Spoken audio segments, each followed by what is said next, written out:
સ્વસ્થ રહેવાના 71 ઉપાય। કાચા ગાજર ચાવવાથી તમારું લોહી જાડું નહીં થાય અને ગાજર તમને હાર્ટ એટેકથી બચાવે છે। જે બાળકો વધુ પડતી ખાંડનું સેવન કરે છે તેમનું લીવર ખરાબ થઈ શકે છે। કિડનીમાં પથરી હોય તો પથરીને દૂર કરવા માટે બને તેટલો ફુદીનાનો ઉપયોગ કરો, એનાથી પથરી તૂટી જશે અને પડી જશે।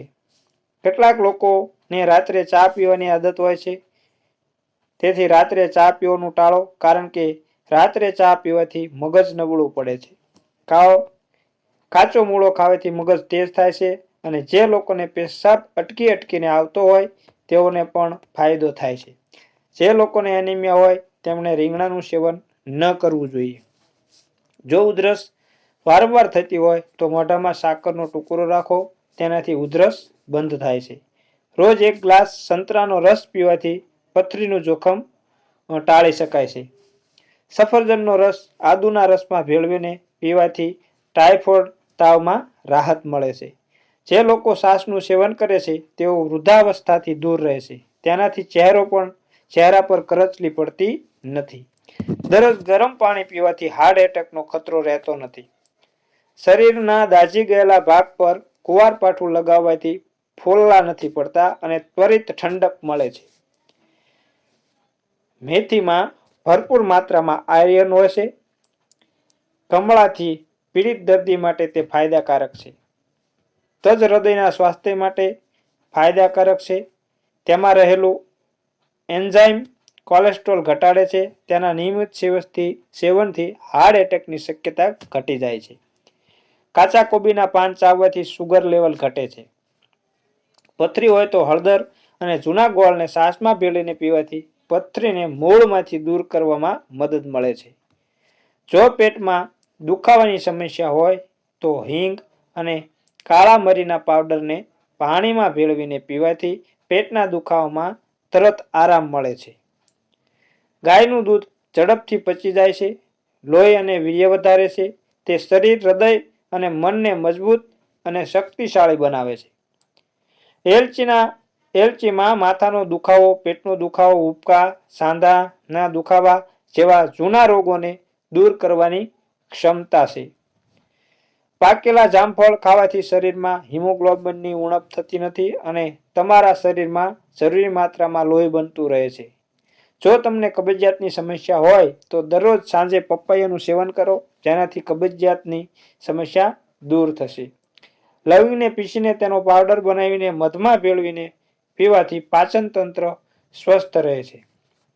જો તમે તમારા ઘરમાં ગૂંગળામણ અનુભવી રહ્યા છો તો થોડો કપૂર બાળી લો અને આખા ઘરની આસપાસ કરો, તેનાથી ઓક્સિજનનું સ્તર વધશે। ઉનાળામાં પાણીમાં ફુદીનો ભેળવી પીવાથી ચહેરા પરની કરચલીઓ મટે છે।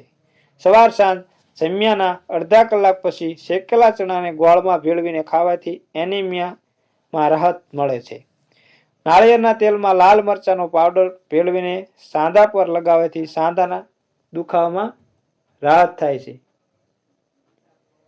રાત્રે સૂતા પહેલા 2 ઇલાયચીને સારી રીતે ચાવીને 1 ગ્લાસ નવશેકું પાણી પીવો, તેનાથી વાળ ખરવાની અને અનિદ્રાની સમસ્યા દૂર થાય છે। આદુ અને લસણનો સમાન માત્રામાં પીસીને 1 ચમચી પાણી સાથે પીવાથી પેટમાં આરામ મળે છે। જો તમે બટાકાને બાફી લો અને બટાકાના પાણીથી તમારા પગ ધોશો તો તમારા પગ ગોરા થઈ જશે। જો તમારે તમારા શરીરને સુંદર રાખવું હોય તો દરરોજ ખુલ્લી હવામાં લાંબા શ્વાસ લો અને થોડો સમય ચાલો। વધુ પડતા તળેલો ખોરાક ખાવાથી પિમ્પલ્સ અને ખીલ વધે છે। દહીં ખાવાથી ડિપ્રેશન અને માનસિક સમસ્યાઓમાંથી રાહત મળે છે।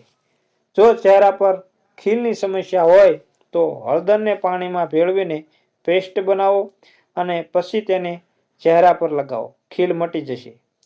જો મોઢામાં દુર્ગંધ આવવા લાગે તો વરિયાળીને પીસીને સવારે પાણી સાથે પીવો। એલચીનું ઉકાળેલું પાણી પીવાથી પેટની ચરબી ઘટાડવામાં મદદ મળે છે। જો ચહેરા પર સમય પહેલા કરચલીઓ અને રેખાઓ દેખાવા લાગે તો તમે નાળિયેર તેલનો ઉપયોગ શરૂ કરી શકો છો। જો તમારી ઊંચાઈ નથી વધી રહી તો વધુને વધુ વિટામિન ડીનું સેવન કરો. જો જમણા હાથમાં દુખાવો થતો હોય તો લીવરની નબળાઈની નિશાની છે. કેળા ખાધા પછી લોકોને કબજિયાતનો તકલીફ હોય તેમને કેળા ખાતી વખતે થોડું કાળું મીઠું અને કાળા મરી ઉમેરીને કેળું ખાવું જોઈએ. પેટના કીડા હોય તો પેઠા ખાઓ. કીડા નીકળી જશે અને ભૂખ પણ લાગશે. એલોવેરા સાથે હળદર મિક્સ કરીને ચહેરા પર લગાવી દાગ ધબ્બા દૂર થઈ જાય છે. શેરડીના રસમાં માયરોબલના પાવડર ભેળવીને પીવાથી ગાલ પચોળિયા મટે છે. શિયાળાની ઋતુમાં સવારે ખાલી પેટે અખરોટનું સેવન કરવું જોઈએ. તેનાથી મન ખૂબ સારું રહે છે. દાડમનું સેવન વૃદ્ધાવસ્થા ઘટાડી શકે છે. કપાળ પર ચંદનનો લેપ લગાવવાથી ધ્યાન કરતી વખતે એકાગ્રતા અને મનમાં ઠંડક પણ જળવાઈ રહે છે. જો હાથ પગનો રંગ કાળો થઈ ગયો હોય તો દરરોજ રાત્રે સૂતા પહેલા કાચું દૂધ લગાવો. તેનાથી હાથ પગ જલ્દી ધોળા થઈ જશે. રાત્રે અંધારામાં સુવાથી ડિપ્રેશનનું જોખમ ઓછું થાય છે. જો હાડકામાં દુખાવો હોય તો ઓલિવ ઓઇલ હાડકા પર માલિશ કરવાથી દુખાવો મૂળમાંથી દૂર થઈ જાય છે. દૂધમાં પલાળેલી રોટલી ખાવાથી પાતળા લોકો સ્વસ્થ બને છે.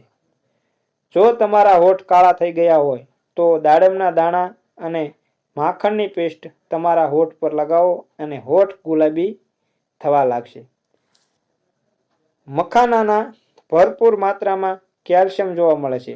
હાડકાં અને સાંધાના દુખાવાની સ્થિતિમાં મખાનાનું સેવન કરવું જોઈએ. દૂધને 1-2 વાર ઉકાળીને વાપરો. વધારે ઉકાળવાથી તેના પોષક તત્વોનો નાશ થાય છે. મુલતાની માટી, ચંદન પાવડર, હળદર અને મલાઈ ભેળવી પેસ્ટ બનાવી ચહેરા પર લગાડવાથી ત્વચા ચમકીલી તેમજ મુલાયમ થાય છે. આમળાના તેલથી નખની માલિશ કરવાથી આંખોની રોશની સુધરે છે. વાસણ ધોવાને કારણે હાથ ખરબચડા થઈ ગયા હોય તો અઠવાડિયામાં 1-2 વાર હાથ પર વિનેગર લગાવી પછી તમારા હાથને હુંફાળા પાણીથી ધોઈ લો. આમલીને પીગાળી તેનું પાણી પીવાથી ભાંગનો નશો ઉતરી જાય છે. જમતી વખતે સાદું પાણી પીવાના બદલે ઉકાળેલું અજમાનું પાણી પીવું. તે ગેસ કે અપચો દૂર કરવામાં મદદ કરે છે. ખૂબ ઠંડુ પાણી દાંતને નુકસાન પહોંચાડે છે, જેના કારણે દાંત ઝડપથી બગડે છે. ગોરા રંગ અને ચમકતી ત્વચા માટે પણ લીંબુ ખૂબ જ સારું માનવામાં આવે છે. આ માટે લીંબુની છાલને નિયમિત રીતે ચહેરા પર ઘસો અને થોડી વાર પછી તેને પાણીથી ધોઈ લો. આમ કરવાથી થોડા સમય પછી ચહેરા પરથી તમામ ડાઘ ધબ્બા ગાયબ થઈ જશે અને ત્વચા ચમકશે.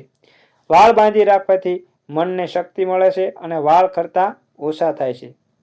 સંધિવાના દુખાવામાં રાહત મેળવવા માટે લાલ કે લીલા મરચાને દાંડી સાથે પીસીને પેસ્ટ બનાવો. જે મહિલાઓ પોતાના વાળ બાંધી રાખે છે તેના મનને શક્તિ મળે છે અને વાળ ખરવાની સમસ્યા રહેતી નથી. નિજેલાના બીજ સાથે દૂધ ભેળવીને પીવાથી શરીરને શક્તિ મળે છે. કાંસકા પર લીંબુ પાણી લગાવીને વાળમાં ઘસવાથી વાળ ચમકદાર અને મુલાયમ બને છે. લાંબા સમય સુધી સતત ટીવી જોવાથી પીઠના હાડકાં અને ગળાને લગતી સમસ્યાઓ થઈ શકે છે. જે માતાઓ તેમના બાળકોને સ્તનપાન કરાવતી હોય તેમને ગુવાર ફળીનું શાક ન ખાવું જોઈએ, કારણ કે તેનાથી બાળકોના પેટ અને આંતરડામાં ખેંચાણ થઈ શકે છે. તમારા ચહેરાને ખૂબ ગરમ પાણીથી ન ધોશો. તેનાથી ત્વચા ઝડપથી વૃદ્ધ દેખાય છે. જો તમારું નાક બંધ છે તો ગોળનો ધુમાડો કરો. તેનાથી નાક ખુલી જશે. મિમોસાના પાનનો રસ તલના તેલમાં ગરમ કરીને લગાવવાથી ઘા ઝડપથી રૂઝાય છે.